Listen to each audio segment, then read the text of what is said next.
हूं आपके साथ ऋतु भंडारी और शुरुआत करते हैं बुलेटिन के, जहां पर कल से शुरू होने जा रहा है उत्तर प्रदेश विधानसभा का मानसून सत्र से पहले आज सर्वदलीय बैठक होगी। सीएम योगी आदित्यनाथ इस बैठक में मौजूद रहेंगे। सरकार और विपक्ष के बीच में चर्चा होनी है, क्योंकि सत्ता पक्ष की तरफ से पूरी कोशिश है कि किसी तरह से जो तमाम प्रस्ताव हैं वो पटल पर रखे जाएं और पूर्ण बहुमत के साथ वो पास हो जाएं, जो कि प्रदेश हित में रहेंगे, उत्तर प्रदेश के जनहित से जुड़े हुए मुद्दे होंगे। लेकिन विपक्ष भी इस बार पूरी रणनीति बनाया हुआ है किस तरह से मानसून सत्र का जब आगाज होगा तो सत्ता पक्ष को घेरना है। तमाम ऐसे मुद्दे हैं, चाहे एसआईआर हो, नीट पेपर लीक हो, महंगाई हो, बेरोजगारी हो और भी कई ऐसे मुद्दे जो कि उत्तर प्रदेश के लिए बहुत ज्यादा जरूरी हो जाते हैं, युवाओं के लिए, आधी आबादी के लिए। उन मुद्दों को पटल पर रखा जाएगा और गहनता से विचार विमर्श का सिलसिला चलेगा। इसके साथ ही विपक्ष की पूरी कोशिश होगी, क्योंकि विपक्ष भी लगातार बैठक यहाँ पर करता हुआ नजर आ रहा है, जिसमें राज्य सरकार को घेरने का प्रयास होगा और वो सवाल पूछे जाएंगे जो सवाल लगातार विपक्ष की तरफ से फिलहाल उठाए जा रहे हैं। अब सत्ता पक्ष उन सवालों का सिलसिलेवार तरीके से कैसे जवाब देती है, इस पर फिलहाल हर किसी की नजरें टिकी हुई हैं। तो कल से शुरू होने जा रहा है उत्तर प्रदेश विधानसभा का मानसून सत्र, जहां सत्र से पहले आज सर्वदलीय बैठक होगी। चूंकि एक प्रक्रिया होती है, कभी भी कोई सत्र का आगाज होता है तो उससे पहले सर्वदलीय बैठक होती है, जहां पर दोनों दल यानी कि सत्ता और विपक्ष दोनों ही पार्टियां यहां पर बैठती हैं और इस बीच दोनों के बीच में गहनता से मंथन होता है। यहां पर सत्ता पक्ष की तरफ से महज अपील की जाती है कि जो सदन की कार्यवाही है उसे सुचारू रूप से चलने दिया जाए। यहां पर जो जनहित से जुड़े हुए मुद्दे हैं उस पर बातचीत हो सके, किसी भी तरह से हो हल्ला या हंगामे की भीड़ कार्यवाही ना चढ़े, इस चीज का विपक्ष ध्यान दे। तो विपक्ष की तरफ से भी कुछ पॉइंट्स यहां पर सत्ता पक्ष के समक्ष रखे जाएंगे, लेकिन देखना बेहद महत्वपूर्ण है कि किस तरह की तस्वीरें कल देखने को मिल पाती है जब सदन का आगाज होगा। क्योंकि आपको बता दें कि विपक्ष की जो अभी तैयारी है वो फिलहाल सिर्फ सदन के भीतर हंगामा करने की नहीं है, सदन के बाहर भी गहमा गहमी का माहौल देखने को मिलेगा, क्योंकि कई ऐसे मुद्दे हैं जिसको लेकर लगातार यहां पर विपक्ष की तरफ से हंगामा किया जा रहा है, सड़कों पर उतरकर प्रदर्शन किया जाता था। लेकिन जब अब सत्र का आगाज हो रहा है तो उस सत्र के माध्यम से सत्ता पक्ष को घेरने का प्रयास रहेगा। उत्तर प्रदेश की सियासत में सबसे जो बड़ा मुद्दा रहा वो फिलहाल राम मंदिर, जो अयोध्या में वहां चढ़ावा चोरी हुआ, उस मुद्दे को विपक्ष की तरफ से उठाया जाएगा और सरकार से सवाल पूछे जाएंगे, सरकार उस पर क्या कुछ रुख अख्तियार करती है। इसके साथ ही नीट पेपर लीक को लेकर हालांकि उत्तर प्रदेश में कोई भी ऐसी तस्वीरें देखने को नहीं मिली थी जहां युवा सड़कों पर उतरे थे और राज्य सरकार के खिलाफ नीट एग्जाम को लेकर प्रदर्शन किया गया था। देश भर के अलग अलग कोनों से भले ही तस्वीरें सामने आ रही थी, लेकिन विपक्ष सड़कों पर जरूर इस मुद्दे को लेकर उठा था और समाजवादी पार्टी का सीधे तौर पर कहना था कि सरकार को इस पर गहनता से चिंतन मंथन करना चाहिए। लेकिन अब उसी मुद्दे को लेकर घेरा जाएगा। एसआईआर की प्रक्रिया, कई वोटर्स के नाम काटे गए हैं, कई मतदाताओं के नाम काटे गए हैं, उसका जिक्र विपक्ष की तरफ से किया जा रहा है, इस मुद्दे को भी उठाया जा सकता है। साथ ही बेरोजगारी, महंगाई को लेकर भी अपनी बात विपक्षी पार्टी की तरफ से रखी जा सकती है। लेकिन सत्ता पक्ष पर किस तरह से अपना रुख स्पष्ट करती है, क्या कुछ स्टैंड क्लियर करती है, वो देखना बेहद महत्वपूर्ण है। लेकिन आज आपको बता दें कि सीएम योगी आदित्यनाथ भी इस बैठक में मौजूद रहेंगे, जहां आज सर्वदलीय बैठक होने जा रही है और ये बैठक बेहद महत्वपूर्ण मानी जा रही है, क्योंकि कल से सत्र का आगाज हो रहा है, यूपी विधानसभा का मानसून सत्र, और ऐसे में विपक्ष और सत्ता पक्ष आमने सामने होंगे, जहां तमाम बातों का जिक्र किया जाएगा।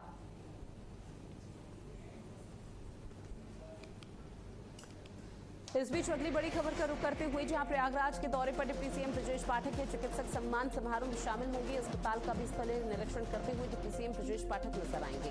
तो चिकित्सक सम्मान समारोह में शामिल होंगे डिप्टी सीएम ब्रजेश पाठक। आपको बता दें कि ये दौरा बेहद महत्वपूर्ण, जहां अस्पताल का स्थलीय निरीक्षण करेंगे डिप्टी सीएम। कोई खामी पाई जाती है तो निश्चित तौर पर निर्देश भी जारी होंगे। तो प्रयागराज के दौरे पर डिप्टी सीएम ब्रजेश पाठक हैं और ये दौरा बेहद महत्वपूर्ण माना जा रहा है।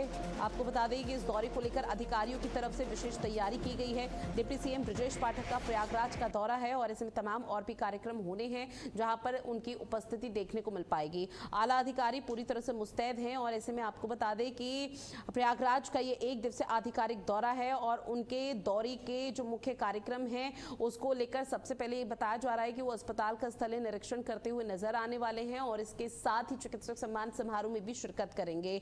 आपको बताते चले कि 12:25 का समय होगा दोपहर का, जब Bamrauli airport deputy CM Brajesh Pathak पहुंच जाएंगे, जो एयरपोर्ट में सीधे वो सिविल लाइन से स्थित होटल कान्हा श्याम में अमर उजाला की तरफ से जो आयोजित किया गया सम्मान समारोह उसमें शिरकत करने जा रहे हैं, जो कि चिकित्सकों को सम्मानित किया जाएगा। स्वास्थ्य सेवाओं पर फोकस रहेगा, अपने विचार साझा किए जाएंगे और राज्य सरकार की तरफ से स्वास्थ्य सुविधाओं को लेकर कैसे हर आम जनमानस तक लाभ पहुंचाया जा रहा है, इस बात का भी जिक्र किया जाएगा। साथ ही आपको बता दें कि दोपहर 1:55 पर उत्तर प्रदेश के पूर्व गृह मंत्री स्वर्गीय राजेंद्र त्रिपाठी के अल्लापुर स्थित आवास पर जाकर उनके परिजनों से भी मुलाकात कर शोक व्यक्त करेंगे। साथ ही उनके जो कार्यक्रम अभी तक सामने आए हैं ऑफिशियल तौर पर, उसमें यह भी बताया गया कि दोपहर 2:30 बजे का समय होगा जब मेडिकल कॉलेज से संबंध स्वरूप रानी नेहरू अस्पताल का स्थलीय निरीक्षण करेंगे। चिकित्सा, शिक्षा और स्वास्थ्य मंत्री होने के नाते वो यहाँ की व्यवस्थाओं को परखेंगे, मरीजों की देखभाल और उपलब्ध सुविधाओं का जायजा भी लेंगे। मरीजों से बातचीत भी की जाएगी कि उन लोगों को किस तरह से सुविधा दी जा रही है, उसका सही तरीके से लाभ पहुंच रहा है या नहीं। अधिकारियों के साथ स्वास्थ्य सुविधाओं से जुड़ी हुई चुनौतियों पर बैठक भी करते हुए नजर आएंगे। क्योंकि स्वास्थ्य का जो पूरा विभाग है वो डिप्टी सीएम ब्रजेश पाठक के अधीन है और ऐसे में लगातार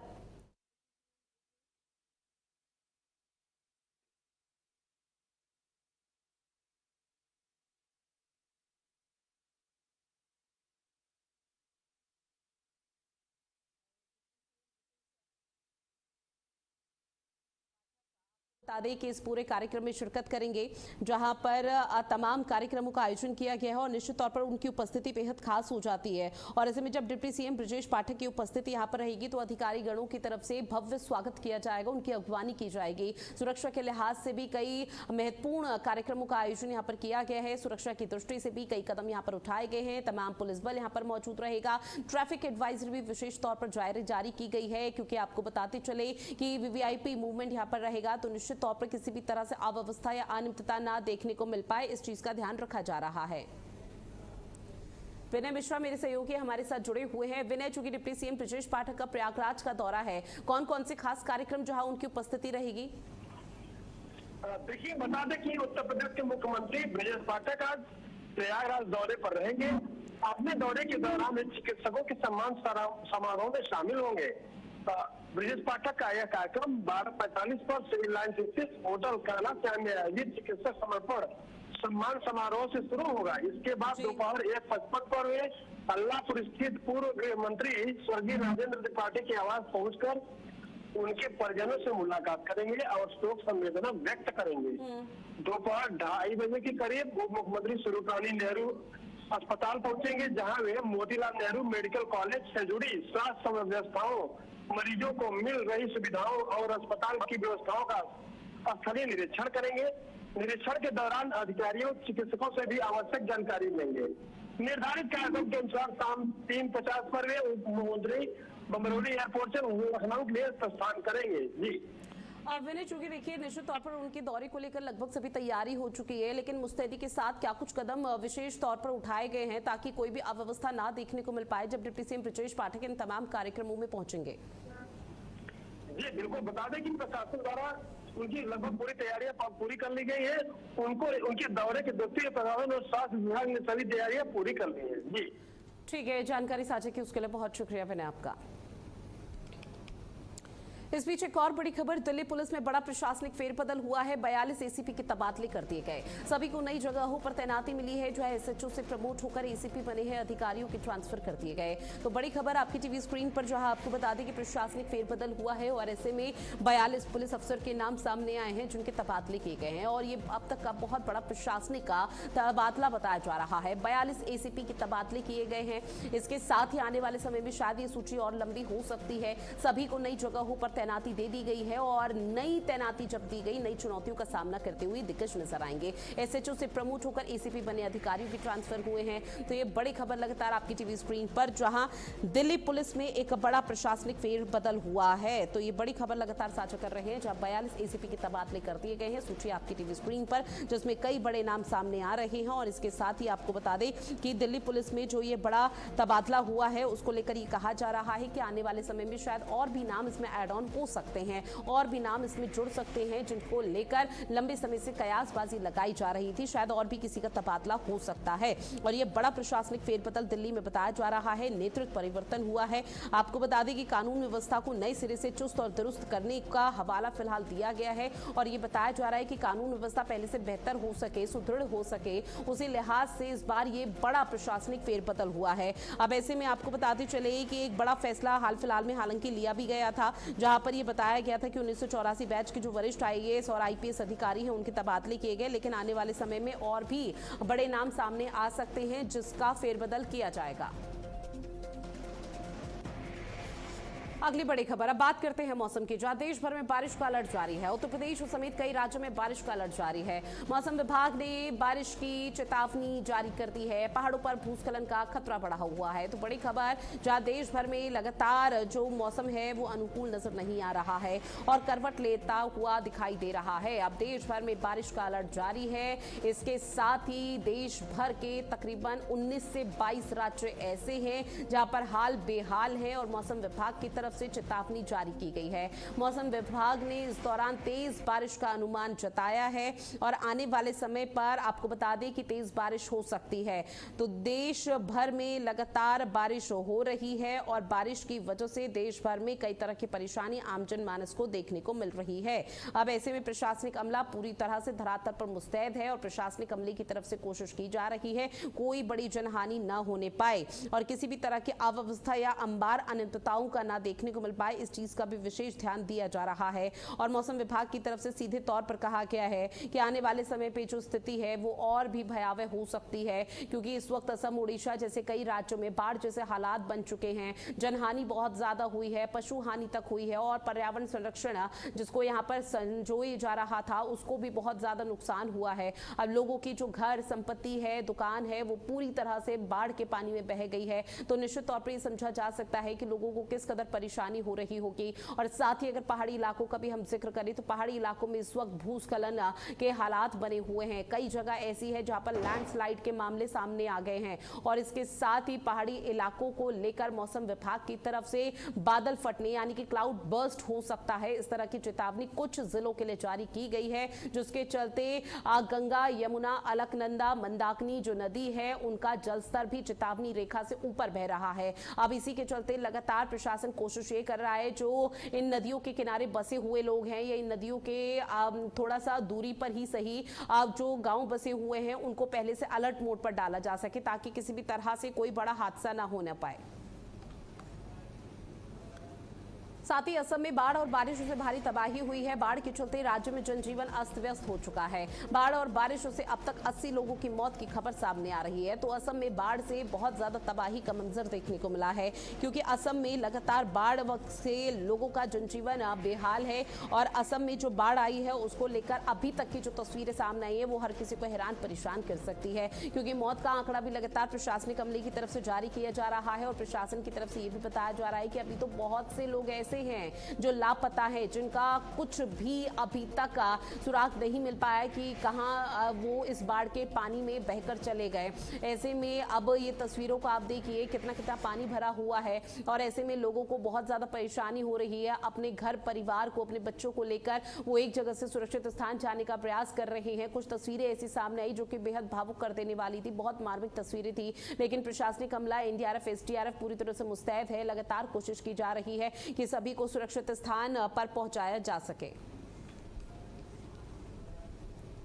साथ ही गुजरात के कई जिलों में बारिश को लेकर रेड अलर्ट जारी किया गया है। मौसम विभाग ने बारिश का अलर्ट जारी कर दिया है। अहमदाबाद, सूरत, राजकोट में रेड अलर्ट जारी है। गुजरात के साबरकांठा में बाढ़ जैसे हालात बने हुए हैं। तो बड़ी खबर, जहां मौसम विभाग ने बारिश का अलर्ट जारी कर दिया है और ऐसे में आपको बता दें कि अहमदाबाद, सूरत समेत रेड अलर्ट जारी करते हुए बताया गया है कि गुजरात में आने वाले समय में जो स्थिति है वो और भयावह हो सकती है, क्योंकि गुजरात के कुछ इलाकों में भी बाढ़ जैसी जो स्थिति, जो हालात है वो देखने को मिल पाए थे। मौसम विभाग ने फिलहाल बारिश को लेकर जो रेड अलर्ट जारी किया गया है उसको लेकर फिलहाल कोशिश ये की जा रही है प्रशासनिक अमले की तरफ से कि सभी को सुरक्षित स्थान पर पहुंचाया जा सके। मौसम विभाग ने ये कहा है कि आने वाले समय पर भारी से भारी बारिश हो सकती है, बादल फटने जैसे हालात बन सकते हैं और इसी को लेकर प्रशासनिक अमला धरातल पर मुस्तैद है और लोगों को किस कदर परेशानी इस दौरान हो रही होगी, क्योंकि यही बारिश का और बाढ़ का वो गंदा पानी है जो नाली से निकल कर सीधा लोगों के घर, दुकान पर एंटर कर रहा है। अब जैसे ये लोगों के घर, दुकान में घुसा पानी, तो उसके बाद आप जब ये पानी पूरा यहाँ पर सूख जाएगा या फिर जल निकासी की जाएगी तो निश्चित तौर पर उस दौरान के बाद स्वास्थ्य सुविधाएं यहाँ पर पहुंचाई जाएंगी, क्योंकि अभी लोगों को खाने पीने की कोई भी सुविधा मुहैया नहीं कराई गई है। लेकिन इस जो पानी है, अगर इसमें किसी भी तरह से चीजें यहाँ पर सही नहीं होती, स्थिति थोड़ी परेशान भरी होती है, तो स्वास्थ्य अमले के पास जाना बेहद जरूरी है। कई गंभीर बीमारी अपनी चपेट में ले सकती है। अब बात अमरोहा के श्रावण मास में आस्था का अद्भुत नजारा देखने को मिला। 50 किलो के घंटे वाली अनोखी कावड़ यात्रा दिखाई दी है। हरिद्वार से संभल के लिए श्रद्धालुओं का पहला जत्था निकला, जहां अनोखी कावड़ को देखने के लिए लोगों की भारी भीड़ जुटी है। तो बड़ी खबर, 30 जुलाई से कावड़ यात्रा की शुरुआत हो चुकी है और ये तस्वीर आपको दिखा रहे हैं जहां श्रावण मास में आस्था का एक अद्भुत और अनोखा नजारा देखने को मिला है। जहां इन तस्वीरों में आप देख सकते हैं 50 किलो के घंटे वाली अनोखी कावड़ यात्रा नजर आई है और ये वीडियो सोशल मीडिया पर तेजी से वायरल हो रहा है। हरिद्वार से संभल के लिए श्रद्धालु का ये जत्था निकला है और पैदल लगातार ये जत्था जा रहा है, जहां पर श्रावण मास में जो आस्था का अद्भुत नजारा है और बाबा से मुलाकात करने के लिए बेसब्र है। नाम है भोले? हरीश। हरीश कहाँ के रहने वाले हो? संभल गए, संभल जिला, ग्राम चंदनगला। अच्छा, ये आप जो ये घंटा जो ला रहे हैं कहाँ से ला रहे हैं? हरिद्वार से। अच्छा, इसे कब चढ़ाएंगे आप मंदिर में? सोमवार, आने वाले सोमवार। हाँ जी। कितने लोग हैं आपके जत्थे में? 20। और देखिए, अनोखी कावड़ यात्रा देखने को मिली है जहां श्रावण मास में आस्था का अद्भुत और अनोखा नजारा देखने को मिला। अब ऐसे में जब श्रद्धालु यहां पर कावड़ यात्रा को लेकर पहुंचे, 30 जुलाई से शुरुआत हुई, तो 50 किलो के घंटे वाली ये अनोखी कावड़ यात्रा है। और सीधे तौर पर जब उन लोगों से बातचीत की गई है तो ये कहना कि जो हमारी आस्था है वो बाबा के प्रति है और निश्चित तौर पर वो हर साल इस तरह से अनोखी कावड़ यात्रा लेकर निकलते हैं। लेकिन अब श्रावण मास जैसे ही यहाँ पर शुरू हुआ तो आस्था का ये अद्भुत और संगम नजारा देखने को मिला है, जहाँ 50 किलो के घंटे वाली अनोखी कावड़ यात्रा दिखी।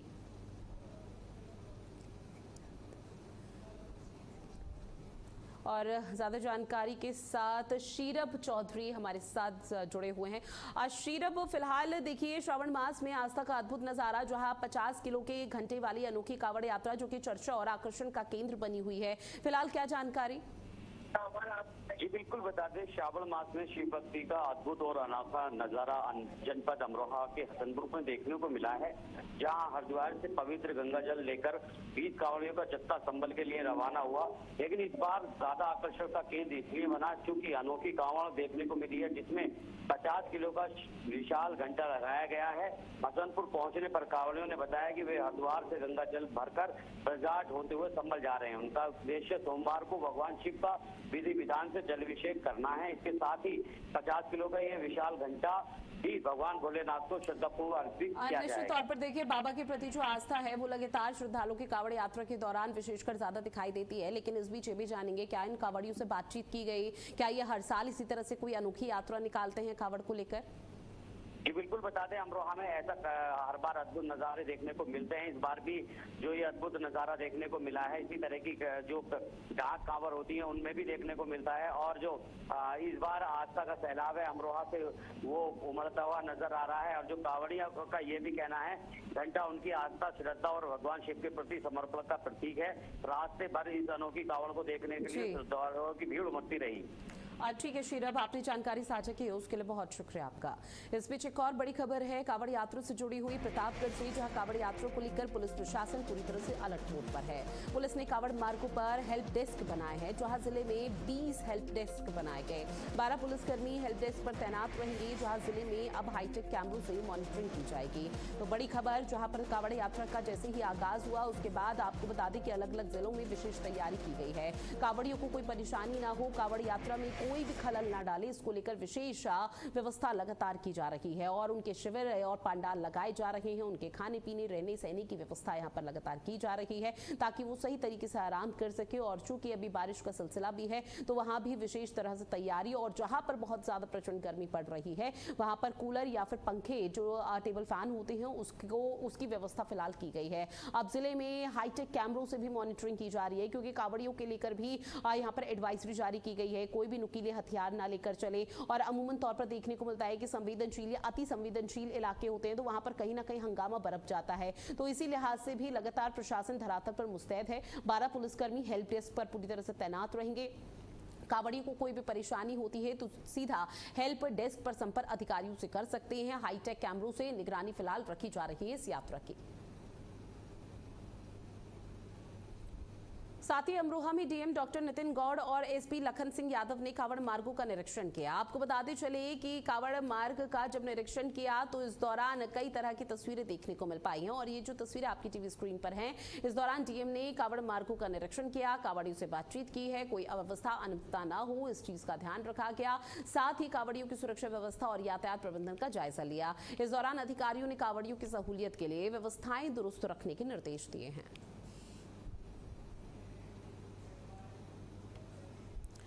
मेरठ से बड़ी खबर, कलयुगी मां ने बेटे की निर्मम हत्या की है। आपको बता दें कि 6 महीने के मासूम की मां ने निर्मम तरीके से हत्या कर दी। मेरठ से कलयुगी मां की करतूत सामने आई है, जहां प्रेमी के साथ मिलकर इस बड़ी और घिनौनी वारदात को अंजाम दिया। पुलिस ने हत्या का खुलासा कर दोनों को फिलहाल गिरफ्तार कर लिया है। आरोपी ने मासूम की हत्या कर शव को नाले में तक फेंक दिया था। तो ये जघन्य अपराध को अंजाम दिया है, जहां प्रेमी के साथ मिलकर महज सोचिए 6 महीने के मासूम बच्चे को मौत के घाट उतार दिया गया, उसका गला दबाकर उसकी हत्या कर दी गई और उसके शव को नाले में फेंक दिया गया ताकि किसी को पता ना चल सके। अब पुलिस की तरफ से जब इस पूरे मामले पर तहकीकात की गई तो फिलहाल आरोपी मां और इस कलयुगी मां की गिरफ्तारी हो चुकी है, साथ ही उसके प्रेमी की गिरफ्तारी हो चुकी है। अतः ये बात कल प्रकाश में आई है कि जनपद सहारनपुर के थाना गंगो में 22 तारीख को इसी बच्चे की अपनी मां के साथ, जिसका मां का नाम शबाना पत्नी इमरान है, इसके संबंध में गुमशुदगी दर्ज कराई गई थी।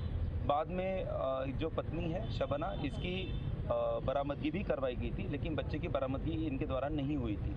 कल जब इसमें थाना गंगो की जो टीम है उनके द्वारा 0 FIR पुलिस को प्राप्त हुई तो ये बात सामने आई कि दिनांक 29 जुलाई को इनके द्वारा इस बच्चे की जो शिनाख्त है वो की गई है और ये पाया गया है कि इसमें जो बच्चे की मां है शबाना पत्नी इमरान, साथ में उनका जो प्रेमी युवक है जिसका नाम विशाल है, जो रहने वाला हापुड़ का है, इनके दोनों के द्वारा ये घटना को कारित किया गया है। और अभय मेरे सहयोगी हमारे साथ फोन लाइन पर जुड़े हुए हैं। अभय, चूंकि देखिए महज 6 महीने के मासूम बच्चे की हत्या कर दी उसकी कलयुगी मां ने, जिसने ममता की पूरी जो भी है चीजें, जो प्यार था, प्रेम था, उसको तार तार कर दिया है। फिलहाल अब आरोपी की गिरफ्तारी हो चुकी है, लेकिन परिजनों का क्या कहना है, परिवार वालों के क्या रिएक्शन सामने आ पा रहे हैं? बिल्कुल, ये बच्चा सहारनपुर का रहने वाला था और इसकी जो माँ है शबाना, उसका प्रेम प्रसंग विशाल से चल रहा था जो हापुड़ का रहने वाला है। इन्होंने पहले ही दोनों ने योजना बना ली थी क्योंकि इनके प्यार के बीच में इनका 6 साल का मासूम बच्चा आ रहा था, तो इसको लेकर इन्होंने योजना बनाई। मेरठ की पहुंचती है, यहाँ के सौरभ गेट बस स्टैंड पर इन दोनों की मुलाकात होती है। 12 जुलाई की ये घटना है जिस दिन इन्होंने अपने बच्चे की गला घोटकर हत्या कर दी और जो नौचंदी थाना क्षेत्र है वहाँ पर नाले में बच्चे का शव डाल दिया ताकि शिनाख्त नहीं होगी तो ये लोग बच पाएंगे और बच पाएंगे और बच्चे की शिनाख्त नहीं हो पाएगी। पर जिस तरह से पुलिस ने वीडियो वायरल करी, फोटो जगह जगह सचपा शिनाख्त के लिए करे, तो गंगो सहारनपुर में गंगो थाना आया, वहाँ के पुलिस इंचार्ज ने इनको पहचाना और यहाँ पर पुलिस पहुंची, जिसके बाद तक कहीं ना कहीं गहराता चला गया पुलिस का। दोनों को सख्ती से पूछताछ की गई तो दोनों ने अपना जुर्म कबूल लिया कि हमने हत्या की है। फिलहाल ठीक है, अब फिलहाल आरोपी की गिरफ्तारी हो चुकी है। पुलिस कैसे कार्रवाई करती है, कैसे आगे कार्रवाई के सिलसिले को बढ़ाती है, देखना बेहद महत्वपूर्ण। बहरहाल आपने जानकारी साझा की उसके लिए शुक्रिया। और चलिए बुलेटिन में इतना ही। आप बने रहिएगा भारत अपडेट के साथ। नमस्कार।